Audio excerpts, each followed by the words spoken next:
Okay, did everybody get a program? I want to look at these together. Center.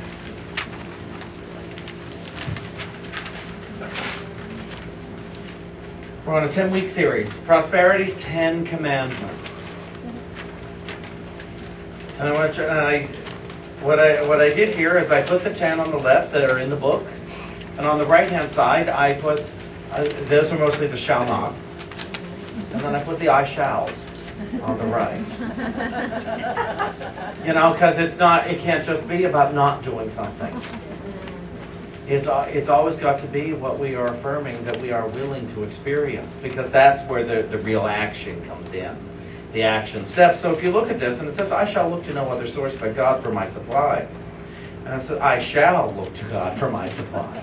That's what I'm going to do. I shall look to God. And so therefore I need greater understanding about God, as we talked about last week. If you weren't here last week, you can either get a CD or look it on YouTube and listen to last week's talk. Number 2, which we're on today, I shall make no mental images of lack. Well, number 2 over here says, I shall ask Spirit what it is I am seeking. And what is Spirit but the highest voice within us? Number 3, I shall not speak the word of lack or limitation. Well, number 3, I shall speak the truth and only the truth. Number 4, I shall let go and let God do it. Number 4, I shall know that in God it is already figured out. Number 5, I shall deal honorably with God and with all human instruments through whom God is manifested for me. Number 5, I shall know that as God is for me, everything and everyone is for me. Number 6, I shall not take my wealth out of circulation. Number 6, I shall love freely and extravagantly. Because that is my wealth, isn't it? Is love. Number 7, I shall not abase my wealth to idle or evil uses. Number 7, I shall steward my wealth by seeking first the kingdom. Number 8, I shall not seek something for nothing. Number 8, I shall seek to know God in my conscious mind. Number 9, I shall not bear false witness against the source of my wealth. Number 9, I shall remember that God is source and has infinite resources. And number 10, I shall not limit myself by coveting that which is another's. I shall have my own. And number 10, I shall know that I could never have another's good, nor could another have mine. There is plenty of good for all. Put this up in your refrigerator. Put it next to your desk, wherever you need to be reminded of this stuff. We are using these on the board with the Board of Trustees now. During our mastermind process at every meeting, we read through these. Because the leadership of the church wants to apply these principles to the leadership of the church. Not only to the running of the business, but to the running of our personal lives. Because to be leaders, how could we be leaders if we weren't in integrity in our personal lives? And so we want you to know that we're seeking to do that all the time. And my goodness, the Toastmasters would come down on me on stage. I haven't been there in a while. The second commandment, you shall make no mental images of lack. This is from a wonderful book called The Prosperity's 10 Commandments by Georgiana Tree West. It was published by Unity in 1946. We do have these books available in the bookstore. I recommend them. Some of these old Unity books are just filled with a wealth of information, and this is a particularly easy read. And from the beginning, Unity was a prayer consciousness. Because you didn't know that. The Unity movement, before it was a movement, it was a prayer group. And it was a prayer group to affirm all possibility within God. It was to affirm that through prayer, one could have a total healing. A total healing. Now, you'll notice when I say total healing, I'm not saying compartmentalized. I'm saying total wholeness. When Scott sings, holy, holy, W-H-O-L-L-Y, H-O-L-Y. Holy, holy. All good, all good. So that we can begin to become aware that what some of those old-time preachers were saying was true. It was absolutely true. that with a new thought, I could change everything. With a new thought about this or that, I could change everything in my life. So as I asked Scott to sing David's song today, put it all in a different light. Put all of your grievances in a different light. Put all of your fears in a different light. And they won't be so frightening. They won't even exist. Put all of your lack in a different light and it will become abundance. Put what's wrong in a different light and you will alchemize it into gold and it won't be wrong anymore. Take your whole past, shake it up, turn it upside down, and you are going to have a past of absolute gold. You know, if there's any segment of your past that needs to be thought of in a different light, that you're still itchy about, that you still regret, put it in the bag, shake it up, turn it upside down, and pull it out in a new light. And that's how we do things. The founder of Unity, the co-founder, Myrtle Fillmore, she turned tuberculosis into health, into divine health, by praying differently than she had ever prayed before. She stopped asking God to perceive tuberculosis and fix it. And that's where most of us run into trouble with prayer. We ask God to see our sickness and fix it. We ask God to see our poorness and fix it. We ask God to see our parents and fix them. We ask God to see our spouse and fix them. We ask God to see somebody, the traffic in the road, and fix it. And the thing is, if God could see those problems, we'd have a real problem. God sees what God is.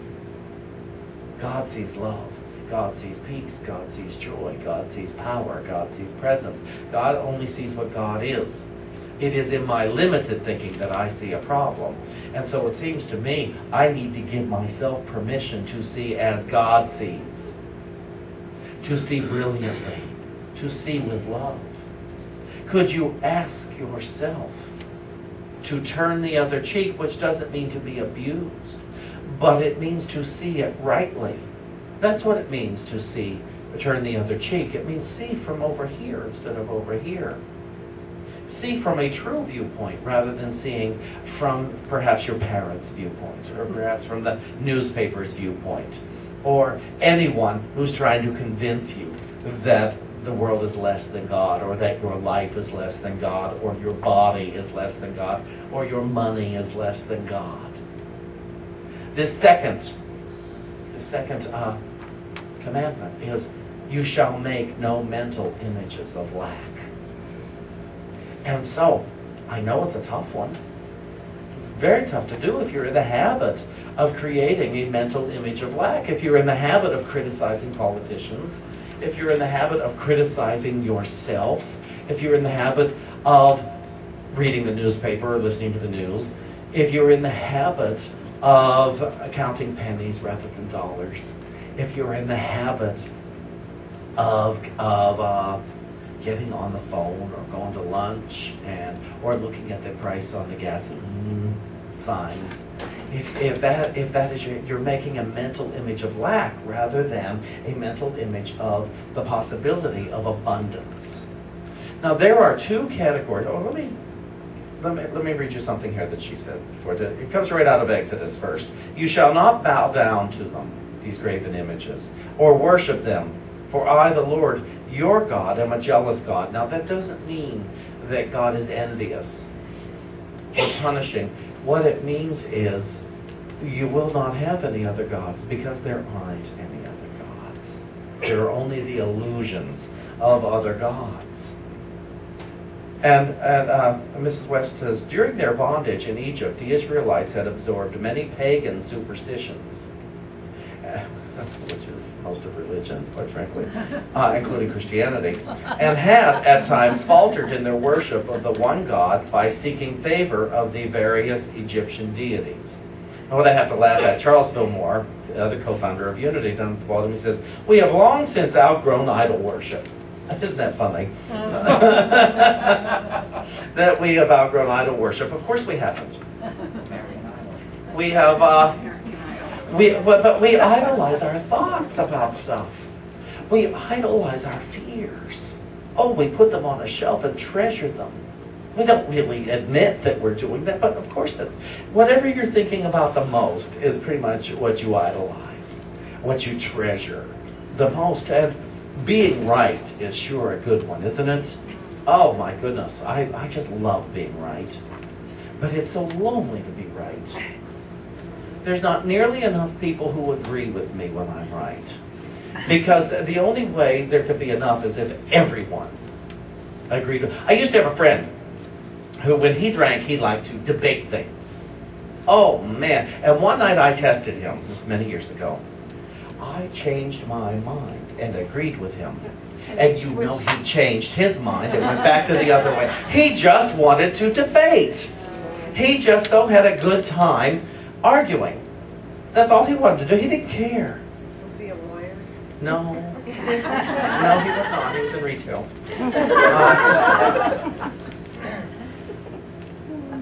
And so, if you're going to be honest with yourself, at the very least, you've got to look at what are you still bowing down and worshiping. You know, I know all this spirituality is nice, and it's good to come and hear it on a Sunday. But how much are you practicing it on Sunday evening, and Monday, and Tuesday, Wednesday, Thursday, Friday, Saturday? How much are you practicing what I preach? How much are you practicing what you agree with what I'm saying? So now, there are two categories I notice that I talk about and have talked about over the years. One I haven't talked about lately because I got so many complaints about it. And the other one, nobody ever tells me I talk too much about. And that one is forgiveness. Nobody ever writes and says, Shawn, you talk way too much about forgiveness. Because forgiveness is virtuous. And forgiveness is interesting, and most of us would like to think we could do it. The one I've received anonymous emails about, is tithing. And they are two very sound spiritual principles. You can do them or not, and you'll live in the results. The reason that tithing is taught in New Thought is really not to raise money for the church. God is our source. God has always been our source. God is each and every one of your source. God is my source. The reason I was taught, because I was never taught I had to tithe to the church. I was taught I had to tithe to where I was spiritually fed. That was the rules. And that's why I trusted it. And what I was taught, though, tithing will get you over your fear of money. To take 1/10 off the top of all that you earn and give it to where you are spiritually fed. And my teachers, my mentor, tells me it's not giving it to charity. Give all you want to charity from the other 90%. You tithe to what you want to create more of. You don't want to create more need. You give all you want to charity. It's very virtuous to give to charity. You tithe to where you see God, to what is reminding you that you are good. That is where your 10th goes, off the top. Now, I've received complaints about this because I figured they think I'm meddling in their finances. And I would imagine some of you here today may think, oh, he's meddling. He's using excuses to try to raise more money in the church.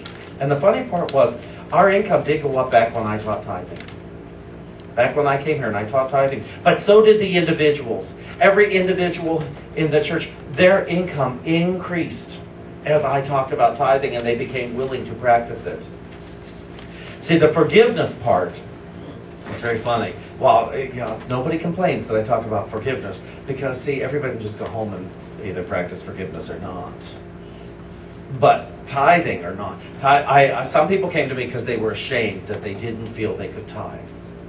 And I said, okay, I get it. I was ashamed at the beginning. When I first learned about tithing, I thought, how am I going to do that? 10%? Jeez, how am I going to live? How am I going to eat? How am I going to whatever? And they're just, it must just be a ploy for that church to raise money. And so I'm not going to do it.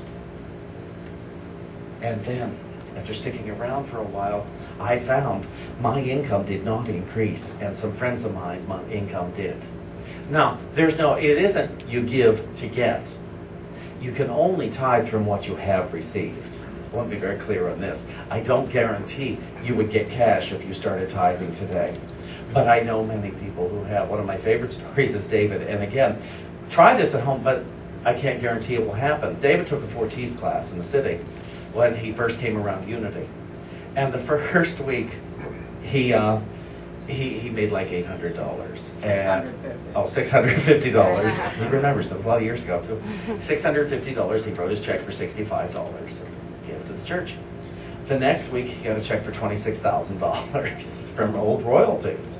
The next week, he got a check for $28,000. And he said, just when I have to tithe, all this money's coming. Oh. And he's been a tither ever since. He does not get $26,000 checks every week. He tithes anyway.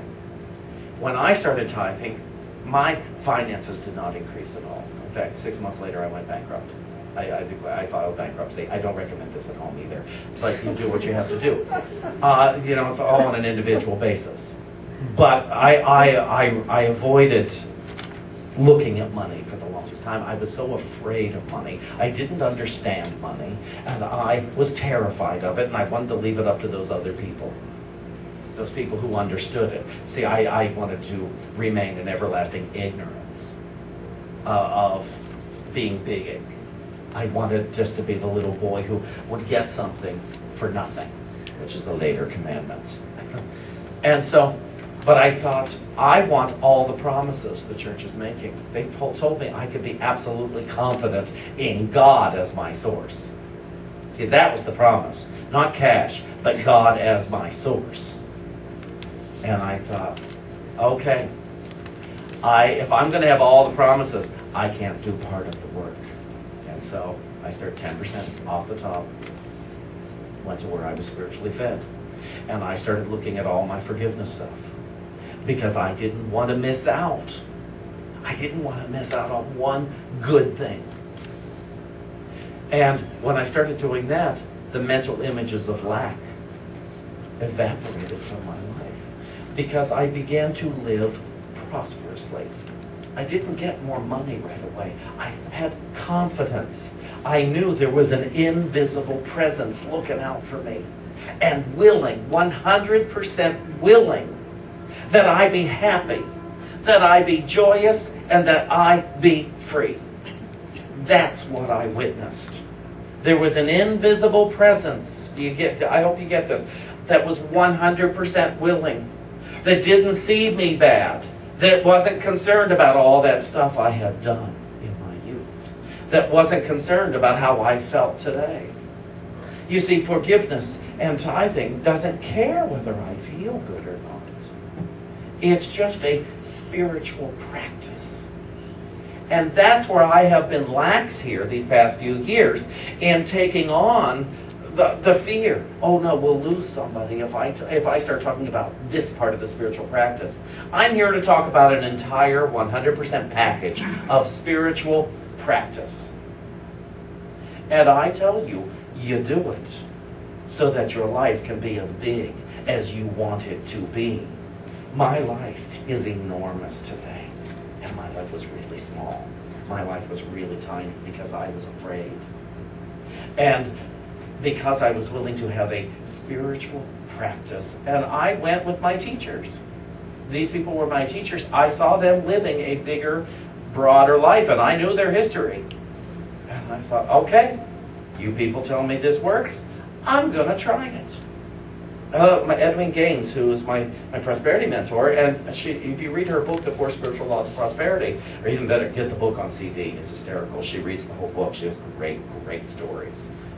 It's in the bookstore. 6 CDs, $19.99. You can't beat the price. To listen to her read her own book, and you hear these hysterical stories. But they're all true, and they're all accurate.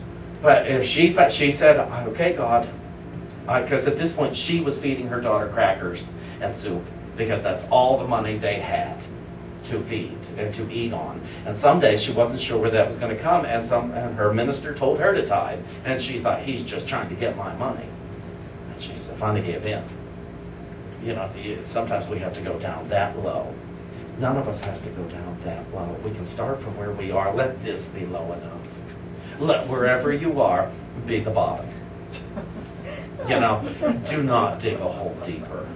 So it's more virtuous to dig yourself up out of it or climb up out of it. Start here. Let this.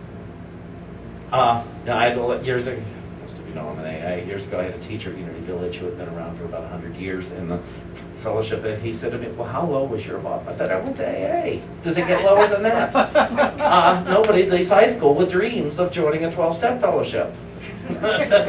You know, it's start from here and say, I'm willing to build a spiritual practice. Because if you have any doubts, if there's any compartments in your life where you're still itchy, where you wish you could take that next step but you're afraid. And there are two major things: tithing, forgiveness. And forgiveness isn't, I forgive you, you poor thing, for doing that to me. I forgive you, you terrible thing, for doing that to me. I forgive you. I don't care. Okay, fine, you did that. I forgive. It isn't that. I'll tell you how I forgive. I declare my willingness to God. I am willing to experience forgiveness about this individual and what I think about this individual or this situation. I am willing. I declare, because I know that God, G-O-D, good orderly direction, is willing. 100%, the universe is willing for me to experience this forgiveness. And for a long time, I didn't know how it was going to happen, but I knew in God it is already figured out, which is one of the next couple of commandments there. And God it is already figured out. I'm willing. And every day every time I had a thought like, oh, I wish that person hadn't done that. Oh, I would say, okay, I'm willing to experience forgiveness. I'm willing. And over again now, suddenly I had a divine idea about the situation. What took place. And I've called up that person and we have healed. I still have a few on my list where I'm declaring my willingness because I haven't yet seen the non-attachment to the event. But I have several now where I no longer have an attachment to the event, that there was any harm done. That to me is forgiveness. It is the declaration to the highest consciousness of your being that you are willing to experience forgiveness. I've had it. It's now taken place with my father. It's now, and he's been long dead, but it had happened long after he left. But suddenly he became Jack Moninger instead of my father, who disappointed me, because I declared my willingness. That's what forgiveness work is. It's vigilance for God rather than vigilance for my grievance. A different light. A different light. A different light. Keep asking for a different light. If you're afraid of tithing, and again, some of you may already do it and love doing it. Some of you may feel I'm meddling in your financial affairs and just trying to make you feel guilty. It's not that at all. If you never tithe, it is your business. But if your life is still smaller than you want it to be, and money is still your master rather than you the master of your money, because money is a big source of communication on this planet. And we need to know that it is the mind communicating, not the cash. I went around the room once and a few years ago, and I asked everyone, what does money do? And lots of people said lots of fascinating things. Only a couple said the truth. Nothing. Money does nothing. It is a piece of paper. It is a metal disc. It does nothing. It's what my mind thinks it does that makes all the difference. Therefore, I have to become the master of my prosperity. I have to become the master of my body. I have to become the master of my relationships. And that's only going to happen when I've asked for a different light. When I become willing to shed a different light on everything. Twice this week, for some reason, a fuse has blown in the upstairs. And it's like, I have to put a different light on something as small as that. It's like, oh, come on. I gotta get all the way downstairs, I gotta go find a flashlight, go in the garage, flick a switch. That's all that has to be done. A switch has to be flicked. And it's such an inconvenience, isn't it? I'm all settled in, I'm watching TV, I'm having a good time, and the upstairs goes out. That's all that happened. That is all. A different light. I cannot possibly be a victim of a fuse that goes. But I can be somehow. I cannot possibly be a victim of potholes, but I can be. I cannot possibly be a victim of drivers, but I can be. If I don't put the new light on. Thou shalt make no mental image of lack. That is the commandment for this week. No mental image of lack. The only way to do that is to think of God. And if you don't like the man in the sky, good orderly direction. Break it down. Make it easy. But a mental image of God, a mental image of spirit, a mental image of truth, a mental image of peace, a mental image of joy, a mental image of love, a mental image of wisdom. Whatever it is, find the word that works for you and let that be your mental image so that you can finally find that bigness you've been seeking. Thank you so much.